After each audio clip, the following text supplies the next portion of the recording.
자, 네, 그 시간이 그 2시가 됐습니다. 그리고 우리 일찍 오신 분들, 또 오실 분 이제 오고 계신 분들 많은데, 일찍 오신 분들이 그냥 기다리는 건 옳지 않다 보고 일단 시작을 하겠습니다. 시작하기 전에 제가 몇 가지를 먼저 좀 사전 설명을 좀 하고, 그다음에 한 10분이나 한 15분 전에 제가 기자회견문을 낭독하는 그런 순서를 갖도록 하겠습니다. 일단 이제 오늘 기자회견 현장에 우리 기자분이 또 한번 오셨지만, 이제 우리 기자분들한테 제가 전체 문자를 보냈습니다.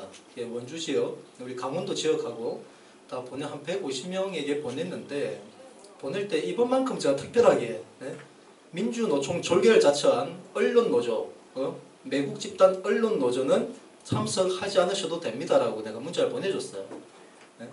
사실 뭐 그전에는 그렇게 안 보내도 안 왔지만은 원주 지역의 언론의 지금 실태가 정말 심각할 정도입니다. 심각할 정도로. 이거는 그 이전 기자회견 때 수차례 얘기했지만, 이거는 얘네들은 뭐 기본적인 양심도 없고, 아직 인간으로서의 어떤 자기 어떤 직업적 윤리에서도 완전 이거는 제로의 평가 자체가 안 되는 거예요. 평가 자체가. 그게 아직 너무나도 많죠. 그 신뢰들이. 과거에 예전에도 제가 말씀드렸지만, 다시 한번 또 리뷰를 한다면은 2010년도에 이광재 강원도지사 선거 때, 명백한 저놈들에 의한 공작 선거입니다. 공작 선거. 명백하게 사실관계 다 드러났어요. 그때 당시에 한나라당 지지자가 선거 3일 전에 이명박 이광재 부친을 테러했다. 우리 원주의 장미공원 앞에서 테러했다 가지고 전국 언론에 난리가 났거든요. 한나라당 지지자가 이광재 부친을 테러했다 해가지고 바로 그 다음날 예정됐던 TV 토론이 무산돼 버리고 그대로 동정 여론을 해가지고 선거 치르는 바람에 우리 강원도 원주 선거단이 다 작살났죠. 도의원 다 민주당 다 가져가고, 시의원도 그전에 2명밖에 없었는데 절반의 의석을 가져가 버리고, 시장, 도지사 다 가져가 버렸잖아. 근데 기막힌 게 법원 재판 과정에서 다 드러났어요. 이놈들이 현장에서 봤다 놈 전부 다 위정이야. 다 거짓말들이고. 제가 직접 보지도 않았고서 이제 봤다라고 이제 다 진술이 다 번복이 돼가지고, 초기에 경찰, 검찰 수사에서 유죄를 입증했던 부분들이 1심, 항소심 과정에서 전부 다 정은의 신빙성을 인정할 수 없다가 다 무죄가 돼버린 거예요. 그렇게 해가지고 가해자 그 사람도 애초에 한나라당 지지자가 아니었고 골수 좌파예요. 골수 좌파라는 걸 제가 지금 이 이야기도 하면 해도 되겠죠. 팩트니까. 지금 우리 원주시장 후보로 지금 나온 분이 한 분 계십니다. 개인적으로 개인적인 사과는 없습니다. 근데 아직까지 그분이 공개적인 사과를 안 했기 때문에 저도 공식적으로 언급할 수밖에 없는데, 용정순이죠. 용정순 시의원 있죠. 지금 시장 나오겠다고 후보로 나왔지 않습니까? 그분이 그때 가해자가 이호준이라는 사람인데, 이 가해자가 꼴수 좌파고, 좌파 환경운동가로 횡성해서 이름을 날리던 그런 사람이라는 거 알고 있었어요. 걔네들 환경단체 모임할 때 용정순 씨가 직접 참여해가지고 격려까지 하는 이런 시간이 있었고, 그게 다 있어요. 그때 가해자 당사자가 직접 쓴 자필에도 다 있고 그 내용이 있는데, 근데 용정순 씨가 분명히 이 사람은 한나라당 지지자가 아닌 자기네들 지지 성향인 거 알고 있었으면서도 그 테러가 있던 날 바로 그 다음 날 지금의 누굽니까? 여기 지금 국회의장, 지금 국회의장 하고 있는 그 정세균 있죠? 그 자식이 그때 당시에 민주당 대표였습니다. 민주당 대표 정세균이가. 정세균이 민주당 대표였는데 그놈이 이 원주에 여기 비도로 아시죠? 거기 와가지고 이광재 후보, 원창무 후보하고 도의원, 시의원 후보 쭉 다 서가지고 정세균이가 마이크 들고 얘기하면서 어떻게 이렇게 할 수가 있냐고, 이런 비열한 정치 테러를 갈 수 있냐면서 막 그렇게 해가지고 우리 원주 시민들 선동하고, 언론들은 그냥 그대로 이제 다 하는 바람에 선거 개판됐잖아. 그런데 용정순 그자가 바로 그 자리에 같이 있었거든요. 입 딱 다물고 있었죠. 입 딱 다물고. 뭐 하자는 겁니까? 이게 적폐 아닌가요? 아닙니까? 대한민국 철저히 기망이지 않습니까? 이거는 선거법 위반 이거 문제를 떠나가지고 이미 그거는 공소시효가 지났다 하더라도 이건 대한민국 적폐예요. 명백하게 대한민국 선거를 무참하게 짓밟았고 유권자를 완전히 진짜 개무시한 거 아닙니까? 그런데도 이놈 아직 이광재 저자도 이제 그때 그랬었죠. 강원도지사 당선된 이후에 제가 이제 이거 민원건 해결하면서 이제 직접 면담까지 요청도 하고 해가지고 그 비서관이 내려 원주까지 와가지고 2시간을 자고 면담까지 했었어요. 네? 그런 팩트 사실들이 있었습니다. 네? 그런데 아직까지 이광재조차도 물론 뭐 이광재가 정치적으로 재개를 좀 못하고 있는데 아마 제 생각일 수도 있겠지만 제 생각일 수만도 있겠지만 저는 이제 제가 계속 이 제기하고 있는 이 문제 때문에 이광재가 못 나서고 있는 건 아닌가 저는 그렇게 생각합니다.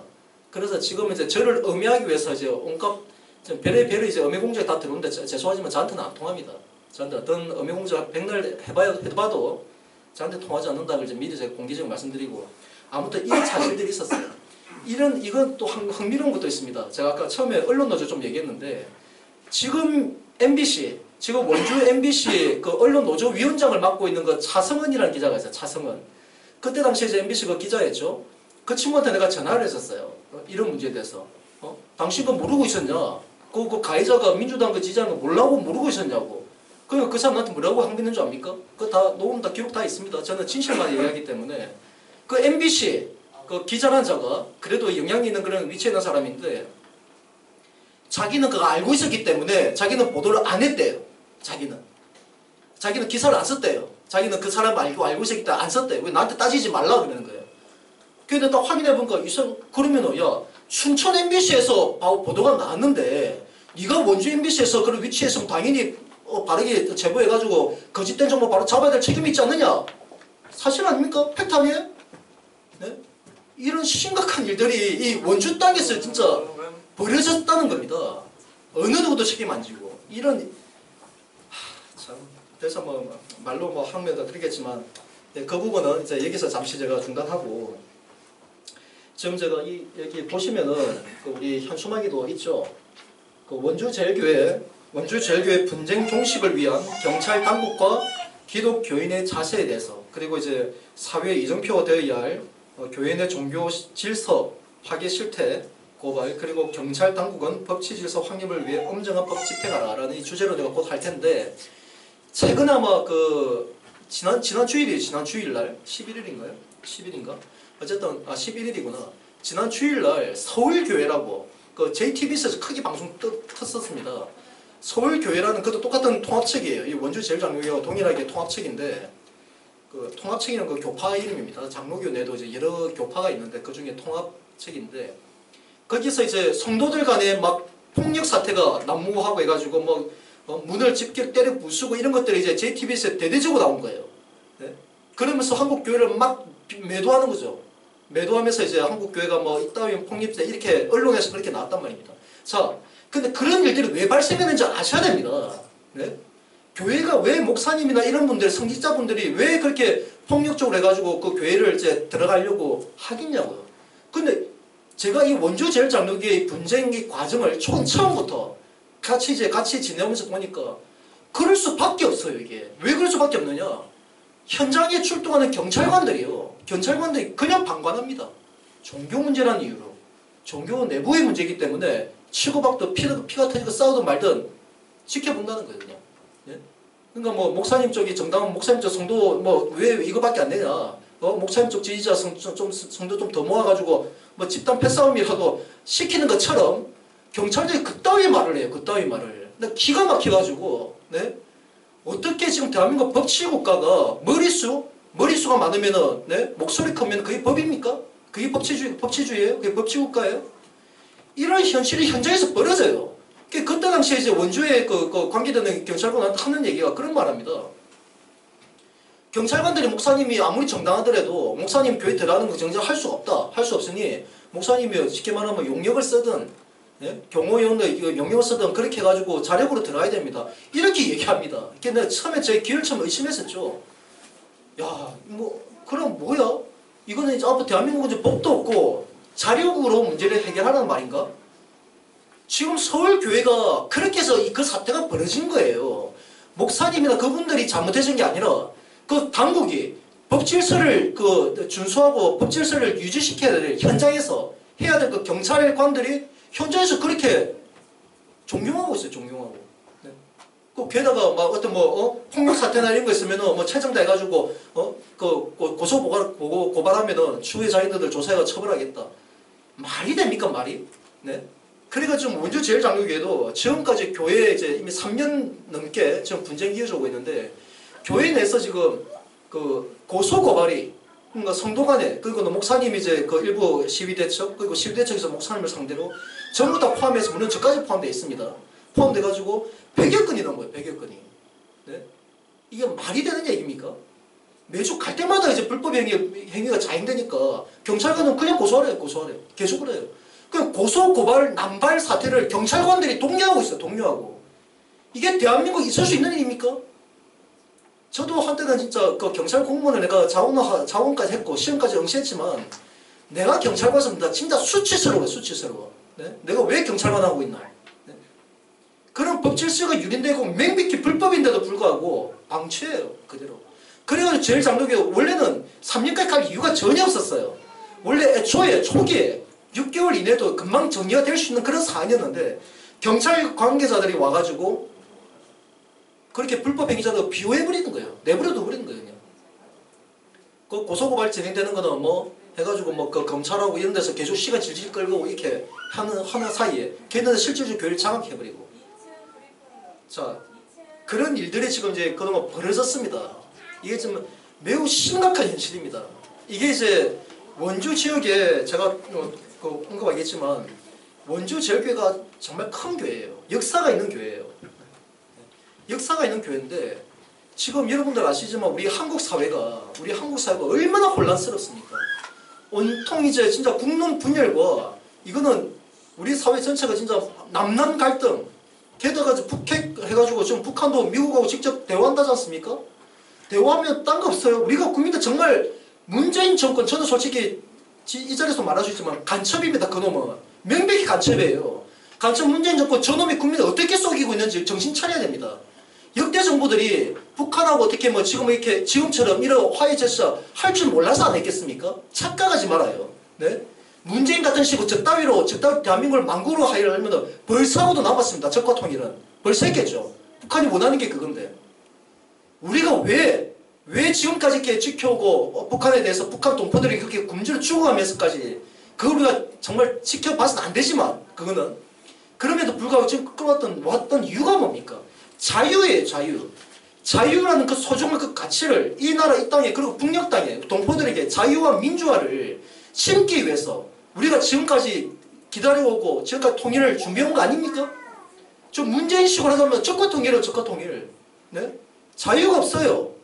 지금 그들이 개헌 추진하는 내용도 자세히 보세요. 자유가 없습니다. 이런 망국적인 진짜 이 대한민국의 월남패망의 그 상황을 그대로 전체를 밟고 있는데도 대한민국 언론들은 이미 언론이 그 앞서 얘기했지만 민주노총 과거의 해방 직후의 전평이라는 전국 그 조선노동조합 전국평의회 그게 이제 남노당이에요. 남노당의 전위대 역할을 했었어요. 남노당이 남한 사회를 공산국가를 건국하기 위해서 건국준비위원회를 건준위를 만들었는데 거기에 행동대원들이 그 전평이었단 말이에요. 그 노동조합 그 세력들 그들로 인해 가지고 당시에 이승만 박사가 이승만 이제 거기 정부 이걸 이제 하려고 하니까 대한민국을 이제 건국하려고 하니까 그들이 끝까지 막으면서 곳곳에서 폭동이 일으켰지 않습니까? 그게 전평이에요. 그 전평의 뜻을 이어온 게 지금의 민주노총입니다. 지금의 민주노총이 과거의 전평의 정신을 그대로 이어받았어요. 자기네들 거기 다 나와 있습니다. 그거는 검색하시면 다 나와요. 팩트예요. 자, 그런 민주노총의 자진해서 산하로 쉽게 말하면 그 졸기를 자처하고 있는 게 언론노조예요. 언론노조. 그러면서 그놈도 이번에 보셨죠? MBC, KBS 사태 보셨죠? 얼마나 뻔뻔하고 더러운 놈들입니까? 얼마나 더러운 위선자들입니까? 뻔뻔하게 국민 앞에 눈물 흘리면서 공정방송을 하게 해달라고 공정보도를 하게 해달라고 그놈들 민주노총 졸기를 자처하고 있으면서 그런 뻔뻔한 얘기를 하고 있습니다. 이게 매우 심각한 일들이에요. 사실은 이제 이런 모든 이런 상황들이 이런 원인들이 갈 수밖에 없었던 걸 따져본다면은 사실 종교 물론 이제 그 중에 저도 기독교인이기 때문에 교회가 그리고 뭐 불교도 마찬가지예요. 어떤 종교 뭐 차별 문제가 아니라 불교나 천주교도 마찬가지입니다. 종교가 그 종교의 본연의 위치와 본연의 역할들을 우리 사회에 영향을 미치고 있었다면 우리 사회가 이렇게 했냐고요. 이렇게 온통 거짓과 불의가 판을 치겠냐고요. 아니거든요. 근데 사실은 이제 교회가 진짜 온전히 자기 역할, 그러니까 우리 교회 같은 경우 있잖아요. 세상의 소금과 빛이라고 얘기하거든요. 세상의 소금과 빛의 삶을, 그 역할을 감당해야 되는 게 교회 사명인데, 이거 웬걸 보시면 알겠지만, 이 교회 내에서 이제 그러니까 우리 대한민국의 만국을 치닫게 하고 있는 그런 불순 세력들, 뭐 종북 세력이든 어쨌든 그런 불순 세력들이 그들이 의도적으로 계획적으로 큰 교회마다 잔입해가지고 교회를 무너뜨리는 역할들을 이미 오래전부터 자행해왔습니다. 그래서 서울에는 많은 대형 교회들이 이런 유사한 이런 분쟁들이 끊임없이 이어지고 있어요. 최근에 지난주 주일날 불거졌던 서울교도 마찬가지입니다. 서울교 사태도 분명히 내가 자세히는 안 들어봤지만 딱 보니까 한눈에 보여요. 어떤 내용인지. 거기 인본주의 세력들, 쉽게 말하면 사회적으로 말하면 좌파 세력들이죠. 좌익 세력들. 순수한 좌파도 아닙니다. 걔들은 좌익이에요. 쉽게 말하면 공산주의를 신봉하든 사회주의를 신봉하는 그런 자들이에요. 네? 그런 자들이 이제 그 좌파로 위장을 해가지고 쉽게 말하면 그놈들이 이제 그러고 있는데 그 세력들이 교회 내에 잠입해가지고 교회에 이제 질서를 유린하고 그리고 이제 그 언론은 이미 자기 같은 편이니까 경찰 공무원까지 사진에 사주를 냈던 아니면 했던 여하튼 간에 비호를 받아가면서 그들이 이제 한국 교회를 하나하나 좀먹어가면서 파괴시키고 있는 거예요. 그 결과 지금의 대한민국 이 현실이 돌아온 겁니다. 교회가 바로 깨어만 있었더라면은, 교회가 깨어 있었다면은, 저 문재인, 간첩 문재인요, 저 자식 절대 이돈 내두르는 국민들이 가만히 있잖아요. 벌써 뒤집어졌어요. 그만큼 심각합니다. 참고로 이제 제가 뭐 간첩 문재인이라고 한 거에 대해서 최근에 이제 지난주인가요? 원주 이제 검찰에서 검사 이름 기억이 안 나는데 검찰에서 전화가 왔어요. 어떤 사람이 이제 서울에서 이제 제가 간첩이라고 했다고 해가지고 그거 이제 뭐 국민신문고에 그걸 올려가지고 거기 고발한 사람이 조사를 받았기 때문에 이제 저한테도 이제 피해자 조사로 이제 좀 출두해달라고 하길래 제가 이제 담당 그 검찰 수사관한테 그 말했죠. 당신들 그래 내가 어차피 간첩 문제인 거 내가 얼마든지 증명할 수 있으니까 내가 가겠지만 자 과거에 박근혜 대통령 그 재임 시절 때 박근혜 대통령을 그때 입에 담지 못할 온갖 진짜 뭐 모욕죄는 친고죄니까 그렇다 치더라도 명예훼손에 해당되는 거 숱하게 많았잖아요. 이게 헤아릴 수가 없잖아요. 타는 사실 아닙니까? 제가 몇 건에 대해서 내가 오죽 못 참아가지고 내가 고발한 사건이 있었어요. 명예훼손 건에 대해서. 그러니까 이 담당 수사관하고 이제 검찰에서 한다는 소리가 아 이거는 그 명예훼손죄는 반의사불벌죄. 그러니까 피해자가 그 피해자의 처벌 의사에 반해서 할 수 없다는 거. 이제 그게 반의사불벌죄거든요. 그래서 청와대가 피해자가 그 박근혜 대통령이니까 대통령이 어떤 처벌 의사를 확인할 방법이 없어가지고 그 수사하기가 곤란하다고 이런 짓거리 하면서 수사를 안 했어요. 팩트거든요. 그 사람 또 나한테 거짓말한다면 내가 찾아보면 녹취록 다 있으니까 저한테는 그런 소리 안 통할 거고. 그래서 내가 그 수사관에 그랬죠. 당신 검찰 나한테 그렇게 얘기했으니 지금 문재인 정권에다가 연락해가지고 정암치라는 사람이 간첩 문재인이라고 했으니까 문재인 그 저놈 전 대통령 표현 안 쓰는데 그놈한테 물어봐가지고 처벌 의사를 확인을 해라. 처벌 의사 확인한 다음 다시 전화해라. 그럼 내가 적극적으로 내가 응대해줄게. 내가 성실하게 가가지고 답변하고 성실하게 해줄 테니까 법정에 서서라도 해줄 테니까 그래서 내가 공문을 발송해줬어요. 그러더니 뭐 수사관이 공문 팩스 받고 난 다음에 검토해보고 다시 한번 연락드리겠다 이러더라고요. 현재는 그런 상태입니다. 그래서 참고로 알고 계시고 제가 시간이 18분이네요. 그 20분에 제가 이제 그 기자회견문을 제가 낭독하고 진행하는 거라고. 중간에 이제 그 어차피 언급이 있겠지만 이거 여러분들 한번 보시면 압니다. 이게 박근혜 정부 때 그 국정농단과 관련해 가지고 구속된 주요 인사 한번 그 인터넷 검색해 보시면 나오는데 그 제가 드리는 내용은 없는데요. 보시면은 대부분이 직권남용, 직무유기예요. 블랙리스트, 직권남용이잖아요. 그거로 다 구속시켰어요 지금. 네? 그 고위직 인사들을. 네? 저놈들이 지금 그걸 레드리스트라고 해야 되나? 지금 문재인 정권 저놈들이 들어가지고 지금 어떤 일이 벌어지고 있습니까?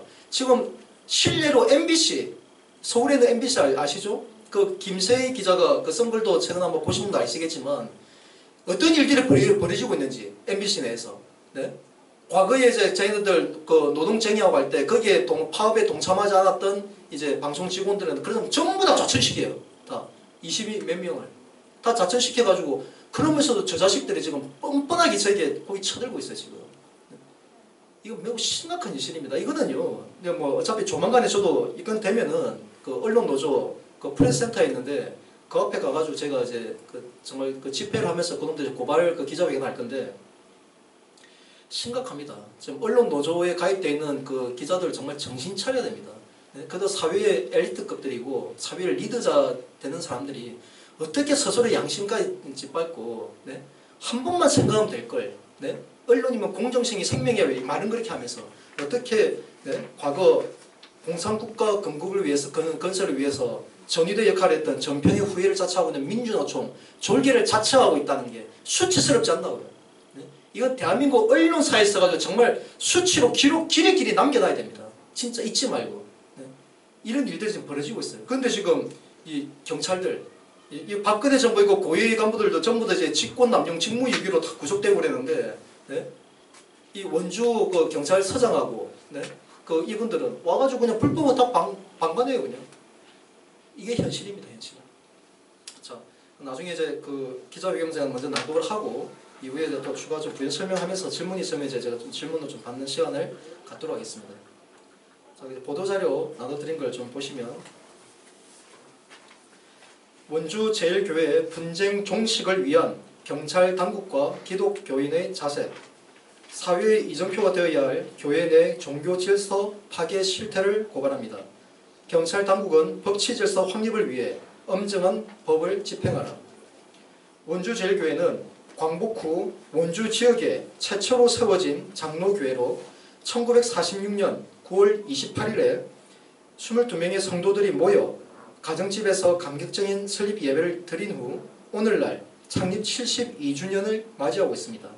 세상의 소금과 빛의 역할을 감당해야 할 교회가 지난 3년여 동안 지역사회를 선도하기는커녕 온갖 불법과 폭력이 난무하고 교회 질서가 여실히 파괴되고 있는 현장을 출동한 경찰관들은 그저 지켜보기만 할 뿐 현장에서 법치 질서 확립을 위한 어떠한 조치도 취하지 않아 교회 분쟁을 격화시킨 사실이 있습니다. 원주 제1교회 분쟁의 원인은 이전 목사님의 정년 은퇴로 합법적인 절차를 거쳐 교회 성도들이 청빙하여 모셔온 현 오인근 목사님이 재임 5년차에 접어들 시점에 기득권층에서 담임 목사 길들이기를 시도하다가 갈등을 빚자 교회 내 인본주의 세력들과 일부 신천지 세력이 합세하여 담임 목사에 대한 온갖 거짓된 음해와 누명을 덮어씌워 교회법과 사회법에 업무상 횡령 등 12가지 죄목으로 고발하면서 시작된 분쟁입니다.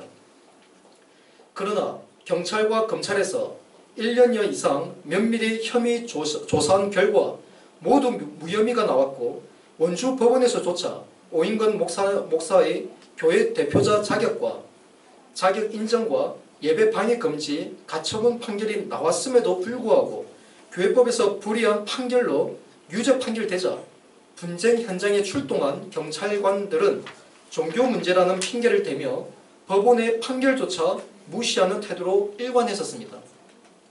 이 과정에서 출동한 경찰관들은 현장에서 자행되는 불법 행위들을 중단시키기는커녕 폭력 등 불법 행위가 있으면 추후 고소 고발로 사건 처리하라고 종용하여 교회 분쟁 이후 3년간 수십여 건의 형사소송 사건이 남발하게 된 사건이 있었습니다. 결국 지난 2018년 2월 13일에 최종적으로 교회법에서조차 그동안 앞선 총회재판부에서 뇌물청탁으로 얼룩진 불법 판결한 모든 유죄 사건들을 바로잡으면서 오인근 위 목사에 대한 모든 혐의를 사실관계에 입각하여 전부 무죄로 판결한 사실이 있었습니다. 현재 대한민국은 박근혜 대통령의 탄핵사태 이후 박근혜 정부의 몸을 담았던 고위직 공무원들이 줄줄이 구속, 유죄 판결을 받았는데 그 죄목들은 대부분 직권남용이나 직무유기였던 점을 감안한다면 현재 원주 제1교회 분쟁 현장에서 보여지고 있는 경찰 당국의 법질서 유린 행위는 심각한 직무유기로서 법치질서 확립 차원에서라도 그 책임에서 결단코 자유로울 수 없을 것입니다. 게다가 금년 1월 1일부로 시행된 종교인 과세로 국가는 마땅히 종교시설 내 질서 유지와 합법적이고 정당한 종교인의 종교법과 사회법에서 보장하는 법적 권리를 보호해야 할 책임이 있음은 자명한 사실입니다. 그럼에도 원주제일교회 관할 흥업지구대장을 비롯한 원주경찰서장이 지속적으로 직무를 유기하여 교회 질서 파괴를 방관하고 법치 질서 유린에 동참한다면 구국을 위한 행동하는 양심으로 엄정히 법적 책임을 물을 수밖에 없음을 천명합니다. 그리고 원주제일교회 성도 여러분께도 간곡히 당부드립니다.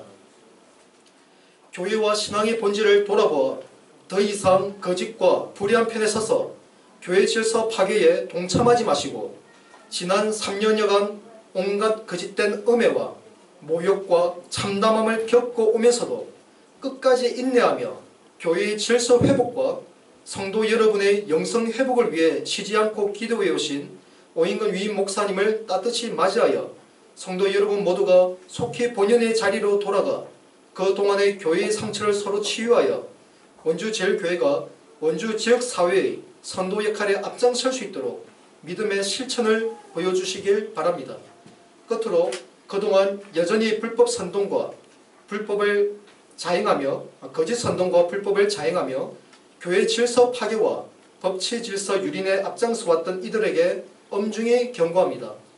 오늘 기자회견 이후로 여전히 불법에 가담하여 오인근 위임 목사님의 교회 출입과 예배 인도를 방해하는 이들은 스스로 기독교인이 아닌 교회를 파괴하려는 악한 세력임을 자인하는 것으로 판단하여 그 죄에서 돌이킬 때까지 우리 단체에서 엄정히 끝까지 그 법적 책임을 물을 것입니다. 자, 뒷내용 보시면 이제 경과 내용이 있습니다. 원주제일장로교회의 어떤 그 경과 내용이 2014년 12월 22일에 지금은 그 시위대 측에서 그 정태영 이제 집사라는 사람이 대표로 해가지고 오인근 목사님에 대해서 이제 업무상 횡령 등 12가지 제목을 가지고 교회법과 사회법정에 이제 고발을 했습니다. 이제 그러면서 이제 이게 그 시작이 됐고 거의 그 다음에 2015년 3월 22일부터 교회 내 이제 분쟁이 격화됐죠. 그러면서 이제 그 2015년 5월경부터 이제 목사님을 교회에 출입하지 못하게끔 그들이 불법적으로 이제 차단을 했습니다. 교회 출입을. 이제 그런 일이 장행됐었고, 그러다가 이제 사회법으로 업무상 횡령 고발한 사건들이 아무 결과가 나오지 않은 상황인데, 그러면 이제 무죄 추정 원칙이 있는데 불구하고 강원노회에서는 이제 원주 일본 그 개교회 상위 이제 단체가 이제 강원노회가 있습니다. 그 노회 그 상위가 이제 총회가 있는데, 강원노회에서 목사님에 대해서 면직 출교를 판결해 버립니다. 이제 그 12가지 제목을 그냥 그대로 사실관계 확인도 안 하고 그냥 고발장 그대로 복사를 해가지고 그걸 혐의를 다 인정한 데 가지고 면직 출교를 내렸는데, 이 강원노회가 사실 나중에 알고 보니까 이제 정치 이제 목사하고 이 장로 몇몇 사람들이 이 원주제일교회가 이제 우리 앞에서 얘기했다시피 그 장로교회, 원주 지역 장로교회 가장 역사가 오래된 곳이거든요. 그러다 보니까 이제 이 교회 전임 목사님이 이제 정년 은퇴한 이후에 서로 이제 이 자리에 들어오려고 하다가 거기서 이제 이 사람들이 좀 시기심이 있었던 거예요. 일부 목회자들이. 그래서 어쨌든 강원도에서 그렇게 면직 출교를 했고, 하지만 이제 그 이후에 2015년 10월 19일에 원주 법원에서는 그 원주 그 교회 성도들이 거기 목사님의 해임을 위한 비송 사건을 이제 제기합니다. 이거는 이제 그 어떤 단체에 대한 그 대표자를 법원이 나서서 해임할 수 있게끔 하는 게 이제 비송 제도인데, 그 비송 사건을 제기했는데 원주 법원에서는 각하가 됐습니다. 각하된 이유가 아직까지 목사님의 죄가 드러난 사실도 없고 확인된 바도 없기 때문에, 그거는 이제 목사님이 여전히 교회 대표자가 맞다는 이유 때문에 이제 각하됐던 거고요. 그러다가 이제 11월 20일에 그들이 여전히 목사님에 대해서 끝까지 그 교회 출입 정당한 그 목회자로서 그 교회 대표자로서 설교를 인도해야 되는데 그들이 계속 막으니까 원주 법원에서 이 목사님의 교회 출입과 예배 인도를 방해하지 말라 해가지고 금지 가처분 그 판결을 인용을 하면서, 만약에 목사님이 교회 출입을 막게 되면은 일당 하루에 30만 원씩 목사님에게 배상하라는 판결을 합니다. 간접 강제 명령까지 내렸죠. 근데 이것도 다 그 소용이 없어요. 법원에서 그런 판결을 했는데도 불구하고 여전히 이들은 계속 막았습니다. 그러다가 2015년 12월 30일에 원주 검찰청에서 그 1년여 동안 이제 면밀히 조사한 결과 업무상 횡령 등 12가지 혐의에 대해서 모두 무혐의 결정이 났어요. 죄가 없어요. 저도 다 확인해봤는데 혐의가 없어요. 혐의가. 처음부터 거짓으로 이제 목사님들 쫓기 위해서 이제 했던 거죠. 그러다가 2016년 1월 12일에 총회재판국, 이제 그 노예에서는 7월 25일날 이제 명의 출교했지만 거기 이제 총회로 상소를 했죠. 상소를 했는데 총회재판국에서는 거기 그 검찰에서도 다 무혐의가 났기 때문에 그 교회 대표자는 오인거 목사가 맞다라고 이제 결정을 합니다. 총회재판국에서 결정을 해서 이제 그 사건이 진행되기 전에 어쨌든 더 이상 그 목사님의 지위를 방해하지 말라고 했었어요. 결정부터 내렸어요. 그런데도 이들은 여전히 끝까지 이제 그 교회에선 총회 재판국의 결정문이 났음에도 불구하고 그걸 이제 거부하고서 이제 계속 한 거에 맞죠. 그러다가 이제 1월 21일에 원주법원에서 그러니까 이제 그 교회 측에서 그 시위대 측에서 총회재판국에서 이제 결정문이 나오니까 오인거 목사님이 대표자라는 사실을 이제 결정문이 나오니까 다시 이제 그 법원에다가 비동사건 다시 제기한 거예요. 근데 이거조차도 또 기각이 돼버렸어요. 그러다 1월 24일 원주제일교회 이제 거기 일부 그 시위대 측에서 성도들을 그 거짓으로 기망을 해서 불법으로 교인 총회를 개최해서 그 위임 목사, 담임 목사를 해임시키고 교단을 탈퇴합니다. 그 교단 총회에서 이제 그들 손을 안 대려주니까 교단을 탈퇴한다는 길을 내버리는 거예요. 하지만 이제 그 사항도 나중에 그 뒤에 보시면 2017년 1월 19일 날 나오죠. 1월 19일 날 원주 법원에서 담임 목사 해임 결의와 교단 탈퇴 결의는 무효라는 확인 판결이 나옵니다. 자, 그 전에 보면 이제 2016년 8월 2일 날 결국은 이제 총회재판국에서 왜냐면은 총회재판국에서 목사님 손을 들어줬는데 불구하고 저들이 교단 탈퇴까지 또 강행하면서 계속적으로 로비를 하니까 결국 총회재판국에서 이제 목사님에서 정직 1년을 선고를 합니다. 근데 이 정직 1년을 선고하는 과정에서도 진짜 기가 막혀요. 이게 이제 그 나중에 이제 모든 거 다 뒤집어지면서 다 사실관계가 다 나왔는데 이게 그 가부를 투표를 하게 되면은 6대6인가 어쨌든 동수가 나와요. 이게 원래는 이제 면직에 대해서 이제 그 찬성하느냐 반대하느냐 했을 때 동수가 나오거나 미달하게 되면 이제 그 다음 낮은 단계로 넘어가거든요. 그러다가 정직 1년까지 왔는데 정직 1년이 됐을 때도 그 가부가 동수가 나왔습니다. 그 동수 나오면 정직 1년도 폐기시키고 그 다음 낮은 단계로 가야 되는데 웬일인지 그 재판부에서 또다시 정직 1년을 붙이고 또 동수가 되니까 또 붙이고 동수 또 붙이고 4번을 이제 붙이는 과정에서 결국은 이제 계속 이제 목사님이 했던 무죄를 계속 하는 그 재판국원 한 분이 결국은 저들의 어떤 그 악의적인 불법적인 그 행위에 그냥 굴복해가지고 같이 이제 가에다가 투표에 던지는 바람에 이제 정직 1년이 됐던 거예요. 하지만 이것도 나중에 다 뒤집어지죠. 그러다가 이제 2016년 12월 29일에 원주 검찰청이 그들이 이미 그 원주 검찰에서 이제 모든 혐의에 대해서 무혐의를 때리니까 이 사람이 항고를 했어요. 항고를 해가지고 그 춘천 검찰청은 사건이 넘어갔다가 다시 이제 재기 수사로 내려왔는데 다시 조사를 해봐도 1년 동안 또 다시 조사한 거죠. 다시 전체적으로 처음부터 다시 조사했는데 그래도 혐의가 없어요. 그래서 원주 검찰청에 다시 또 무혐의가 됐고 그 이후 2017년 1월 20일에 원주 법원에서 직무상 권한방해 금지 가처분 및 강제 명령을 또 판결합니다. 목사님에 대해서 이제 모든 혐의가 무죄고 그리고 교회법에서는 이미 불법을 자행했기 때문에 그 교회법 판결을 인정할 수 없다. 정직 1년을 사회법에서 그것조차도 무효화시키면서 목사님에 대해서 이제 권한을 방해하지 말라고 이제 그런 판결까지 했습니다. 그래도 안 통해요. 그래도 안 통하고 결국은 이제 2월 17일 날 그 고등검찰청에서는 이제 또 그들은 또 이제 검찰청에서 이제 또 다시 그걸 기각을 했는데 또 서울에 있는 고등검찰청에 또 다시 올립니다. 12가지 이제 그 제목에 대해서. 그럼 고등검찰청에서 당연히 이제 항고 기각을 하거든요. 각하를 했거든요. 그 이후에 이제 4월 10일, 2017년 4월 10일은 총회 재판국에서 총회 재판국에서 앞서 이제 정직 1년을 했는데 그 과정에서 이제 목사님도 이제 다시 이제 재심을 청구하는 바람에 이제 그 재심 재판국이 열렸는데 우리가 사회법이 그렇습니다. 사회법에서 대법원에서 예를 들어서 대법원에서 징역 10년을 때렸는데 만약에 그게 그 피해자가 누가 됐든 이걸 다시 재심 청구를 하게 되면 10년 그 이상의 형은 절대 못 줘요. 못 주게 돼 있습니다. 이게 법의 기본 원리예요. 네. 재심 청구는 그 형의 감경 사유가 있을 때만 적용이 되는 거거든요. 가중처벌을 못하게 이제 법적으로 돼 있는데 교회법에도 명시가 돼 있어요. 그런데도 이제 1심 재판국에서는 정직 1년보다 더 상향인 출교를 때려버립니다. 출교를. 이 과정에서 이제 그 교회 불법 세력들이 그 현금부터 해가지고 온갖 이제 막 사냥 삼삼 로비 자금들을 그 재판국한테 이제 네? 로비를 하면서 이제 그걸 받아먹은 사람들이 이제 불법을 강행한 거예요. 네. 나중에 다 드러났죠. 그러다가 이제 2017년 4월 13일 날 대검찰청에서 이제 최종적으로 목사님에 대한 이제 그 업무상 횡령 등 12가지 혐의 돼서 최종적으로 모두 이제 불기소 처분해가 최종 종결이 되어버렸습니다. 대검찰청에서. 자, 그렇게 됐는데도 이들은 계속 막았었죠.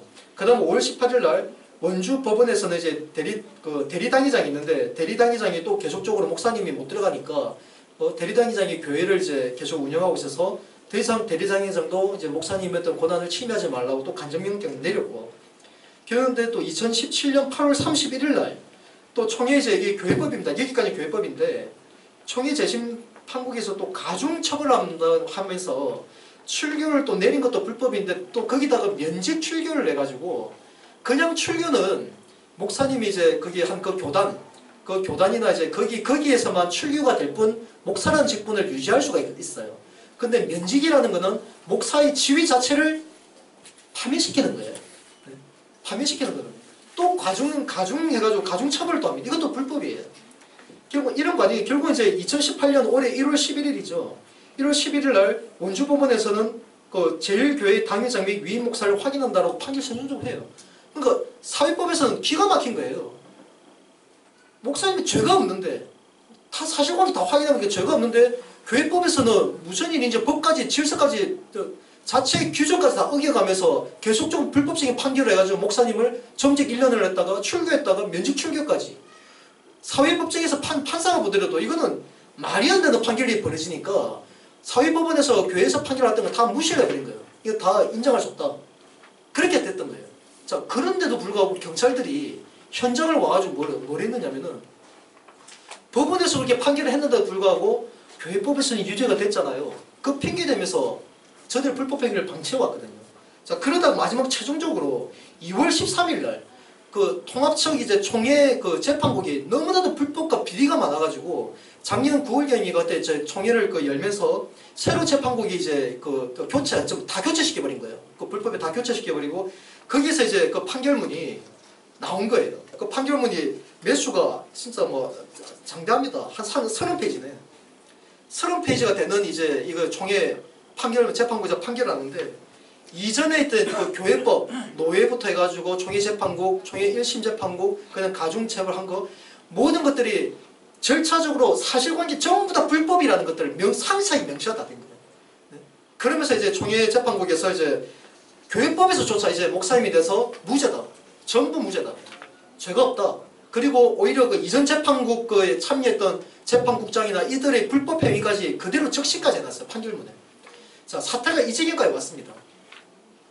자, 이런 상황이 왔으면은 사회법에서도 이제 목사님이 돼서 다 무죄했다 나왔지 않습니까? 이미 나왔지만 교회법에서도 이제는 그동안 불법 행위가 있었지만 이제는 교회도 이제 회복해야 되는 그 상황에서 모든 걸 불법을 바로잡아가지고 무죄를 때렸어요. 자, 사회법과 교회법상 다 무죄가 됐습니다. 그런데도 목사님이 교회 못 들어간다니 말이 됩니까? 그런데 지금 기막힌 일이 지금 벌어지고 있어요, 지금. 네? 그래서 지금 이제 지난주에 제가 알고 있기로는 지난주에 목사님이 또 다시 교회를 출입하려고 시도를 한 걸로 알고 있는데 그 과정에서 여전히 그들은 또 목사님도 가로막아요. 이거 법이고 뭐고 지금 아무것도 없어 걔네들한테. 네? 법 위에 주먹인지 네? 경찰관이 출동해 현장을 보면서 그냥 눈뜬 봉사처럼 가만히 지켜만 봐요. 뭐 문제 있으면 고소고발하십시오. 이게 미친 나라 아닙니까? 네?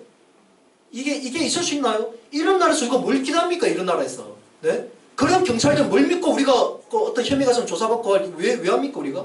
네? 그럼 불법에 자행한 자들이 있는데 그래서 제가 오늘 이 기자회견을 통해서 엄중하게 제가 오늘 이 기자회견을 통해서 아마 내일쯤이나 늦어도 모레까지는 이제 원주 경찰서장 면담을 할 겁니다. 뭐 안 만나주면 안 만나도 필요 없어요. 안 만나면 그 위에 강원경찰청장을 만나면 되니까 안 되면 뭐 서울의 경찰청장을 만나든지 네? 그렇게 해서라도 지금 앞서 제가 언급한 것처럼 과거 박근혜 정부 때 그 고위직 인사들도 직권남용과 직무유기로 정말 비참하게 지금 네? 그 명예가 지금 짓밟히고 있는 이런 이때에 무엇보다도 좀 공직자들의 그 직권남용과 직무유기에 대해서 정말 철저하게 엄격하게 국민들도 바라보고 있는 이 시점에도 불구하고 원주에서 경찰관들은 여전히 불법 행위자를 비호하고 있는 이런 작태가 지금도 벌어지고 있어요. 그래서 만약에 이번 주 주말에 또 주일날 들어갈지 모르겠지만 만약에 또 경찰관들이 와서 또 똑같은 일을 한다면 현장에 출동했던 경찰관들 명단을 다 파악해가지고 그 사람들 다 직무유기로 다 고발할 겁니다. 저희 단체에서. 여러분들도 관심 가져주십시오. 우리 지역사회에서 이거 바로 잡지 못하면 미래 없습니다. 끝장이에요. 근데 거짓이 판을 치고 이게 불법과 불의함이 판을 치는데 무슨 나라의 미래가 있습니까? 저 더러운 위선자들한테. 저 불법 세력들한테 그런 권력이 주어지면 나라는 끝장난다고요. 그래서 제가 오늘 그 음중에 그 내용을 경고하기 위해서 사실 오늘 이 기자회견을 하게 된 겁니다. 자, 그런 일들이 지금 우리 지역사회에서 지금 버젓이 벌어지고 있습니다. 이게 절대 뭐 설령제 계시는 분들 중에서도 또 기자님들도 뭐 나는 기독교인이 아니라서 뭐 이렇게 하실 게 아닙니다. 이건 종교 어떤 특정 종교의 문제가 아닙니다. 불교도 마찬가지고요. 천주교도 마찬가지입니다. 네? 사실은 종교단체가 정말 그 위상과 그 본질만 회복된다면은 우리 사회는 깨끗해져요. 네? 그 추가로 제가 한 가지 제가 또 뭐 부연 설명만 제가 드리고 일단 제가 이제 질의응답을 받는 시간을 갖도록 하겠습니다. 지금 이제 우리가 그 미투 운동을 해가지고 미투 운동 그런 많이 이제 언론에서 엄청 대두되고 있죠. 심각하죠. 네? 국민들 봤을 때 상처도 많이 받고 어떻게 저 사람이 저럴 수가 있을까. 그런데 뭐 어찌 보면은 이제 대부분이 어떤 지금 문재인 그 정권의 어떤 그쪽 좌파 성향의 어떤 그런 정치인들 네? 그런 세력들이 지금 많이 나오고 있죠. 하지만요, 제가 그 정말 이 본질을 놓쳐서는 안 됩니다. 미투 운동의 본질이 뭡니까? 네?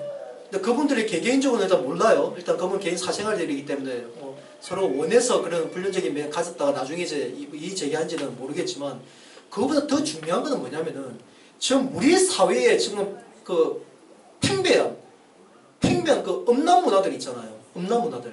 이게 심각합니다. 미투 그 아무것도 아니에요. 이거는 우리가 지금 저는 이제 항상 제가 그런 얘기를 많이 해왔지만 우리가 누군가와 싸우려고 한다면은 적을 알아야 돼요. 나를 알고 적을 알아야죠. 지피지기해야죠. 그래야지 백전백승을 하죠. 네? 우리가 싸우는 적이 누구냐? 미투 운동의 본질의 적이 누굽니까? 저 개개인이에요? 하다못해 뭐 안희정이나 이런 사람이 적입니까? 아니에요. 착각하지 말아요. 그 한 사람 좌절하고 그 한 사람 정치권에서 물러나가지고 뭐 인생이 망가진다고 해가지고 본질적 문제가 해결될 거라고 생각하세요? 착각하지 말아야 됩니다. 이거는 그 사람들만의 문제도 아니고 우리 모두의 문제예요. 이미 많이 알고 계시잖아요. 이미 많이 과거의 언론에서도 판사들 뭐 변호사는 기본이겠지 뭐 검사도 그렇고 판사들조차도 네? 어떤 뭐 아동 뭐 성추행이나 아동 성폭행이나 어쨌든 이런 것 때문에 걸려가지고 언론 이슈되는 거 보지 않았나요? 보셨잖아요. 네? 이게 남의 문제가 아니라고요. 우리가 지금 이 미투 운동의 본질은 사실은 그런 음란 문화가 우리 사회에 팽배해져 있고 우리 아이들이 모든 그런 이제 이런 성적인 부분에 다 노출이 돼 있다는 거예요. 이거 심각한 겁니다. 네? 우리가 어렸을 때 저도 솔직히 얘기하면은 저도 제가 고등학교 때인가 그때 제가 청소년 때 정말 그 음란 비디오분을 한번 봤었는데 그 충격이 솔직히 정말 오래 갔었어요. 네? 그런데 지금은 그거 비교할 바가 아닙니다. 그런 건 솔직히 우리가 몰래라도 봐가지고 해도 부끄러움이라도 느꼈지. 지금은 보세요. 휴대폰이나 모든 곳곳에 아이들 초등학생 할 것 없이 다 접해요. 그러다 보니까 우리 사회가 좀 동성애자들도 지금 저놈 들고 있죠. 동성애자도 헌법으로 인권을 보호해야 된다고. 헌법으로. 동성애자도 인권을 보호해야 돼. 인권으로 해가지고 어쨌든 그들을 보장해야 된다면서. 이런 미친 짓들이 지금 이 우리나라뿐만 아니라 지구촌 전체에서 지금 벌어지고 있어요. 지금. 그래서 미투 운동의 본질을 정확하게 이걸 정말 잊어서는 안 돼요. 그래서 저는 이 자리에서 꼭 그 말씀 드리고 싶어요. 여성단체하고 여성가족부 있지 않습니까? 여성부인가요? 여성부를 비롯한 이제 여성단체들. 그들이 지금 침묵한다는 얘기도 있고, 보니까 그 기자 언급도 하는 얘기가 있던데, 본질을 잡으세요, 본질을. 네? 지금 우리 사회의 그 팽배한 그 음란 문화를 잡지 않고서는 이 미투 운동의 그 본질을 절대 우리가 극복할 수 없습니다. 이 문제가 계속적으로 반복되고, 이제 이게 조금만 더 시간 지나시게 되면 이제 우리가 무감각해져 버려요. 그리 돼버리면 이제 걷잡을 수 없어집니다. 우리 자녀의 세대는, 우리 미래, 우리 인류의 미래는 진짜 걷잡을 수가 없어져요. 그래서 이런 차원에서도 우리가 이런 사회를 바라볼 때 우리가 눈에 보이는 것만이 적이 아니에요. 그들 뒤에 배우가 누가 있는지, 어떤 세력들이 있는지, 이걸 우리가 유심히 보고, 네? 그가 누군지 정확히 알고서, 그리고 우리가 대적해서 싸워야만이 우리는 이길 수가 있어요.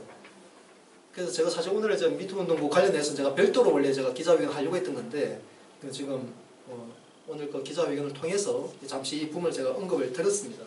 그래서 이제 끝으로 앞서 제가 했지만 원주 제일교회 성도님들께서 정말 각성해야 됩니다. 각성하고 이미 3년 동안 그렇게 그 교회가 망가지고 불법으로 병들어 가고 있는데, 지금 오인고 목사님이 정말 이분 제가 너무 대단한 분이에요. 이거 개인적인 사정 감정을 떠나서 웬만한 분이면 이렇게 못 견딥니다.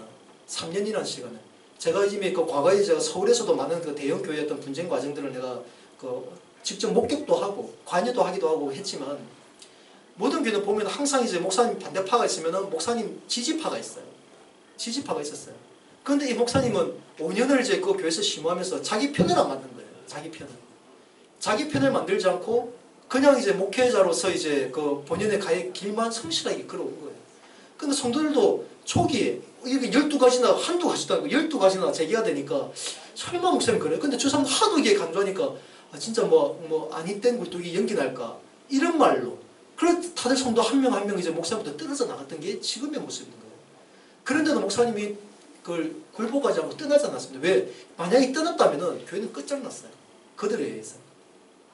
그래서 다행히 이제 모든 게 이제 사회법과 교회법에서도 모든 것이 정리가 됐습니다.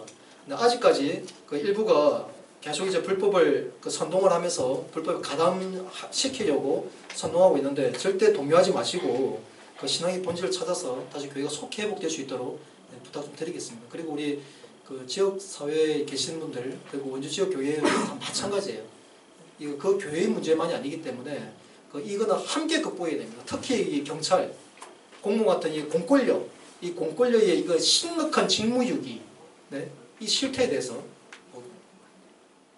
말씀은 그렇지만 저도 제가 사실은 여하튼간에 지금까지 저도 전과가 한 19범이더라고. 한 건이 더 늘어가지고 전과가 19범이 됐는데, 제가 그들의 이제 불법 시위대에 의해 가지고 계단에서 고의적으로 밀쳐져 가지고 진짜 자칫했으면 제가 죽을 수도 있었어요. 머리도 이제 중간에 깨지고 했는데, 그나마 이제 오른쪽 손에 카메라를 쥐고 있었는데, 그런 부가 오른손을 먼저 짚는 바람에 오른쪽 손 인대가 끊어진 거예요.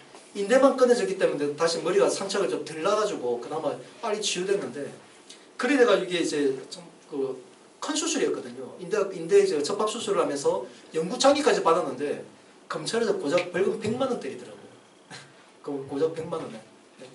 근데 이제 앞에 내가 얘기는 모르겠는데, 저 언론 노조 중에 지금 MBC에 이제 공기만 기자라고 있거든요. MBC 원주 MBC 공기만 기자가 있는데, 제가 과거에 원주 이제 원요고 부지 문제 때문에 이 사람을 왜곡 보도를 해가지고 제가 이제 그걸 좀 경고를 했어요. 네? 그리고 이 친구가 이제 언론 노조도 핵심 노조원이야. 경고했던 이놈이 자기가 민노총 졸개라는 이게 모욕이라고 모욕죄를 고소를 하네. 그래가지고 1심에서 200만 원을 판결 때렸어요. 200만 원을. 그래서 항소해가지고 지금 재판 진행 중이고, 게다가 그것도 부족해가지고 이놈이 지금 저를 상대로 민사소송으로 500만 원을 배상하라고 했습니다. 그런 모욕죄도 200만 원을 때리는데, 손을 계단에서, 이거는 이제 살인행위예요, 사실은. 네? 이렇게 해가지고 손을 수술까지 해가지고 영구장기까지 받았는데 고작 100만 원을 때립니다. 이 원주 검사 그놈들 계속 주시하고 있는데, 이게 지금 원주지에서 벌어지고 있는 실태입니다. 이런 불의한 실態이 원주에서 벌어지고 있어요. 남의 문제 아닙니다. 네? 여러분의 문제일 수도 있어요. 그나마 이제 저한테는 그래도 제가 그런 거 가지고 위축될 저도 아니기 때문에 그렇지만, 아무튼 함께 우리 사회, 또 우리 지역 사회에서 벌어지고 있는 불의함에 대해서 함께 좀 헤쳐나갔으면 좋겠습니다. 자, 이걸로 제가 도인선님과 마치는 거 하고, 혹시 질문 있으시면 제가 받으러 가겠습니다. 질문 있으신가요? 어쨌든 이제 우리 이번 지방선거만큼은 오늘 보니까 이제 TV에 다 보셨죠? 이명박 전 대통령이 또 구속까지는 아니지만 소환돼가지고 조사받고 있잖아요. 근데 이제 저는 그렇게 생각합니다. 일단 걔들 한 거 그냥 지켜보자고. 지켜보자. 어떻게 어디까지 쟤네들 할 수 있는지 지켜보고. 근데 지금 중요한 거는 우리 애국 진영이 뭉쳐야 됩니다. 진짜 농담이 아니고, 네? 우리가 정말 이거 나라가 지금 망국의 위기에 처해 있어요. 어떻게든 우리가 뭉치는 모습이 되어야만이 그래도 우리가 리더자가 누군가 지도자가 나설 수가 있어요. 뭉치는 방법은 뚜렷한 인물이 나타나서 주도자가 있어야 뭉쳐지지. 다 잘난 사람인데 어떻게 뭉쳐져? 그래서 한 가지 그거는 있죠. 네? 물론 누군가가 먼저 나서주는, 사실 이제 이미 지금 박근혜 대통령이 그때 2004년도 기억하시죠? 제가 정말 호소하고 싶은 게 그거예요. 원래는 다들 아시겠지만 과거에 이미 97년도에 김대중이 대통령이 되고 2002년도에 이제 노무현이가 대통령이 됐지 않습니까? 사실 그때 대한민국 끝나는 거였어요. 그때 노무현이가 탄핵 역풍을 딱 기획을 했거든요. 그때 제가 31살인데 제 눈에 그게 보였어요. 국민을 기망하고 탄핵 역풍을 해가지고 그때 15대 총선인가요? 2004년 4월 10월 총선, 그걸 전부 다 압승을 해가지고 연방제 개헌을 하려고. 그게 노무현의 계획이었어요. 진짜 그대로 될 수밖에 없는 상황이었어요. 그때 한나라당이 탄핵 역풍 맞아가지고 7%까지 지지율 떨어졌지 않습니까? 그때까지만 해도 우리 보수단체에서 우리가 결촉체가 있었나요? 없었잖아요. 좌파 진영은 곳곳에서 다 집회하고 그러는데 우리는 정말 결속체가 없는 시점이었어요. 아니, 그때 우리나라가 망하는 게 정상이었어요. 그때 적화 통일이 되는 게 우리 이 대한민국 운명일 수도 있었습니다. 그런데 박근혜라는 인물을 이제 하늘이 예비를 했는지 그분이 갑자기 나서더라고요. 저도 솔직히 그때 절망했거든요.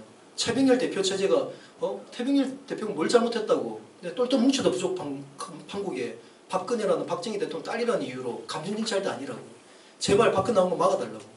나 그렇게까지 하면서 내가 그때 당시 한나라당에 내가 책임나온 가입하면서 내가 입당을 했었는데 결국 박근혜 인물은 나오더라고요. 근데 그분의 눈물의 연설을 하면서 3월 30일 날 총선 15일 앞두고 정강정책 발표하면서 눈물의 연설을 했는데 그 연설 듣고 저도 그렇고 많은 국민들이 눈물을 흘렸어요. 정말 마음이 움직인 거죠. 야, 이런 지도자가 있었구나. 하늘이 이 나라를 안 버렸구나. 나라 망하는 줄 알았는데 진짜 망한 줄 알았어요. 지도자가 없었거든요. 안 보였어 도대체. 이회창을 믿고 따를 수가 있나? 누굴 믿고 따를 수 있나? 나서고 싶은데 목숨 기꺼이 내어놓고 저거 맞서고 싶어. 대안이 있어요. 대안이. 그랬는데 박근혜 인물 나왔는데 처음엔 절망했는데 이분의 그 연설의 그 모습을 보면서 야, 하늘이 예비한 지도자구나. 그때 그걸 확신하게 됐고 그날 바로 그러니까 2004년 3월 30일 날 연설이 끝나자마자 그 직후에 만들어진 게 박사모예요. 지금의 박사모. 박근혜를 사랑하는 모임. 그 박사모가 그런 역사성을 띠고 만들어진 겁니다. 제가 그때 당시에 제가 박사모를 만들려고 들어갔다가 지금의 박사모 정광용 회장이 이제 카페를 먼저 만들어가지고 제가 초기에 가입하면서 그때부터 제가 지금까지 오게 된 거예요. 그 박사모 계획과 자발적인 이제 조직들이 결속이 됐죠. 그러니까 저는 희망은 있다고 봅니다. 아직 희망은 있어요. 아직 박근혜 인물이 지금은 구속되어 계시지만 절대 그분이 거기서 좌절하거나 희망을 놓을 분이 아니거든요. 그래서 저는 이제 그 박사모 조직만, 지금 뭐 정광용 회장은 지금 3.10 항쟁으로 부당하게 지금 구속되어 있는데, 그래도 그 고난만 위임을 해서 다시 박사모만 그 초심대로 다시 회복해서 일어난다면, 과거에 노무현 서슬 시뻘었던 노무현 정부 때 우리 정말 목숨 걸고 맞서 싸웠는데, 저 간첩 문재인 저 자식은 내가 한 방에 끌어낼 수 있어요. 진짜. 절대 오른 거 아닙니다. 그런 가능성 충분히 있어요. 그래서 저는 저 때를 기다리고 있습니다. 그래서 제가 한 가지 부탁드리는 거는 우리 애국 동지님들이 이번 지방선거에 앞서 준비하는 과정에서 절대 우리가 그 자유한국당이나 뭐 바른미래당도 마찬가지입니다. 바른미래당도 이제 좌파 아니에요. 박지원이가 나갔잖아요. 박지원 그놈이 빨갱이거든요. 그놈의 핵심자가 그놈들이 철저하게 안철수를 이용해먹고 있던 그런 놈인데 결국 안철수가 이제서야 뒤늦게서야도 깨달아가지고 완전히 결별했지 않습니까? 깨달았어요? 안철수 확실하게? 일단은 지금은 그렇게 보시는 게 맞아요. 지금은. 에이, 그렇지 않아요. 이랬다 저랬다 움직여서. 일단 어쨌든 아무튼 뭐 그 부분까지는 내가 뭐 일단 직접 모르겠지만 어쨌든 제가 박지원하고 왜냐면 이걸 그 구도를 봐야 돼요. 지금 민주평화당으로 나갔잖아 걔네들이. 왜 걔네들이 이제 와가지고 안철수를 버릴까? 그동안 안철수 안 버렸거든요. 지난번 대통령 보궐선거 할 때도 안 버렸거든요. 왜? 안철수 이용해야지 보수 분열을 할 수 있으니까. 그들 계획대로 지난 보수 보궐선거에서 어찌 됐습니까? 진보진영, 좌파진영 유권자들은 다 문재인하고 다 붙어버리는데 우리 보수진영 유권자들은 나뉘어버렸잖아요. 안철수하고 홍준표하고 나뉘어버렸잖아요. 그저 계획대로 된 거예요. 근데 이제는 대한민국 끝장에 이제 대한민국 이제 쉽게 말하면은 지금 벌어지고 있는 거 보죠. 오늘도 일본에서 그러대. 일본 그 총리가 한 얘기 있잖아요.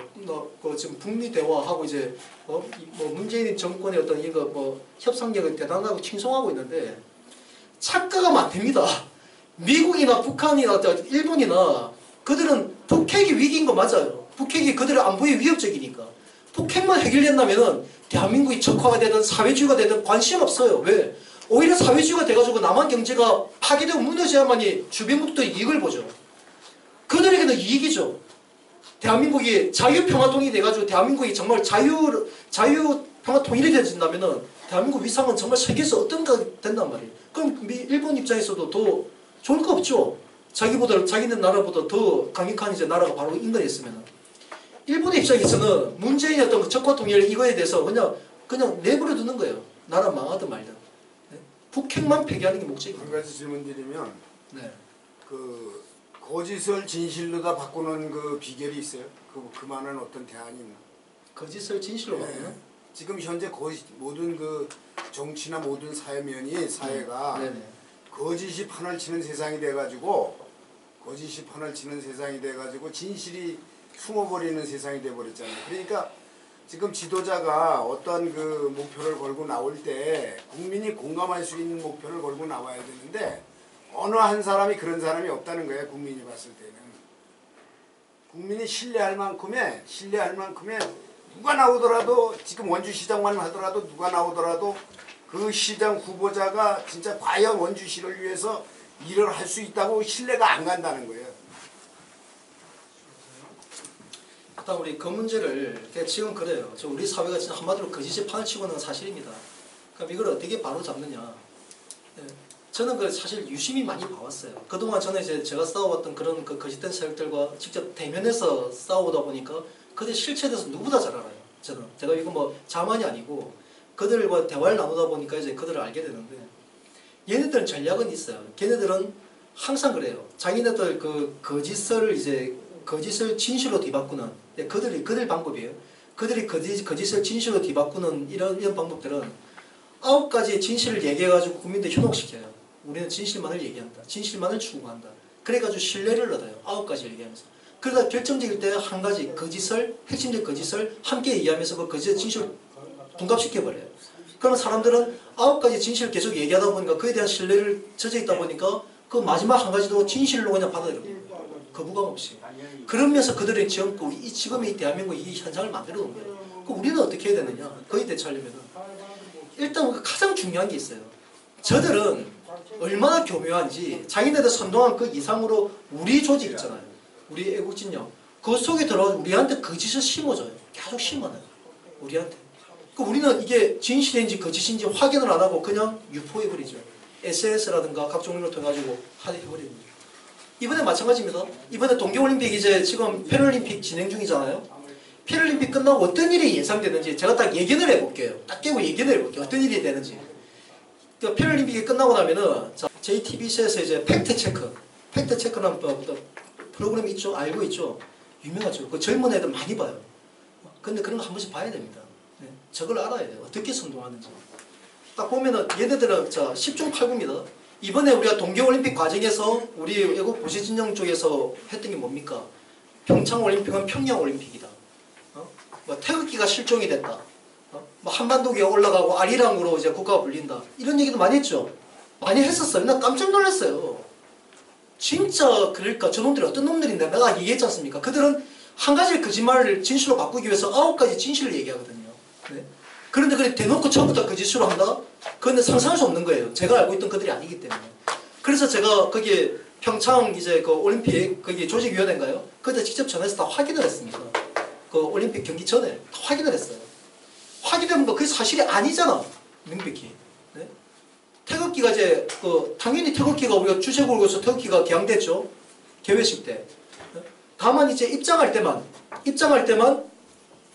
같이 들어왔기 때문에 뭐 태극기하고 인공기를 가져들 수 없으니까 그냥 한반도기로 이제 통일해서 과거에도 그런 전례가 있기 때문에 들고 들어왔을 뿐이고 모든 경기에는 우리나라 선수들은 태극기 마크로 태극기가 올라갔고 북한 선수도 인공기가 올라갔어요. 여자 아이스하키 때만 제외하고. 이게 팩트입니다. 그런데 우리는 뭐 태극기가 실종됐다 막 그런 얘기를 계속 하다 보니까 이번에 그 방송에서 딱 그걸 다 비교를 다 하겠죠. 우리 집회 현장에서 태극기 집회에서 막 그랬는데 실제로는 이렇다. 이러면서 야 태극기 들고 있는 저 집회 사람 이렇게 거짓말대로 국민들 선동을 했다. 동계올림픽 문재인 정권은 어떻게든 성공적인 그 올림픽을 개최하기 위해서 예? 북한 김정은까지 이제 그 평화올림픽을 이렇게 노력을 하고 있는데 태극기 자칭 보수라는 단체가 앞장서 가지고 동계올림픽을 폭망을 하려고 폭망해야 된다고 이렇게 외치고 있다고 그들은 그 프로그램을 쫙 만들어냅니다. 그러면 젊은이들 그걸 봤을 때 어떻게 느끼겠어요? 좀 팩트잖아요. 눈에 보이시는 거지 않습니까? 얘네들 그걸 기획하고 있었어요. 그걸. 그래서 다행스럽게 이제 그 올림픽 전에 이제 제가 그 기자회견을 했고 많이 올리다 보니까 많은 동지들이 이제 공감을 해서 다행히 많이 그런 것들이 좀 차단이 됐습니다. 자, 이런 과정들이 있었기 때문에 다음 있나 예정이? 뭐가 있나? 얘기 안 합니다. 자, 뭐 그 이외에 다른 질문 없으시죠? 네. 그럼 제가 오늘 이걸로 그 오늘 기자회견을 마치도록 하겠습니다. 감사합니다.